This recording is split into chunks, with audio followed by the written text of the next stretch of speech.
Hello pet lovers. రీసెంట్గా దీంట్లో మాలి price అయితే పెరుగుతున్నాయి. దీంట్లో వదిలి దగ్గరలో 2 నెలలు గడిచిపోయాయి. ఇప్పుడు ప్రైస్ గ్రోత్ అయితే తగ్గిపోయింది.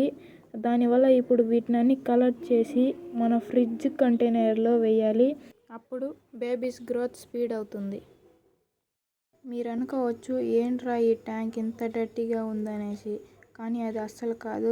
మీరే చూడండి వాటర్ ఎలా ఉందో, ఎంత క్లియర్గా ఉందో చూడండి. దీనికి కారణం దీనికి పట్టిన నాచు, దీంట్లో ఉండే ప్లాంట్ వల్ల ఇంత క్లియర్గా ఉంది. ఇప్పుడు నీళ్ళు తీయబోతున్నా ఈ పైప్ సాయంతో.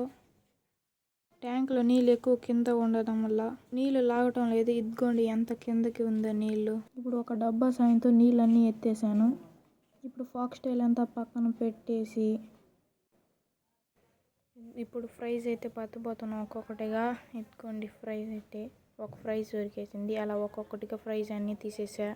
ఇప్పుడు నీళ్ళన్నీ బయట పోసేసి ట్యాంక్ని ఇలా కడిగేసాను.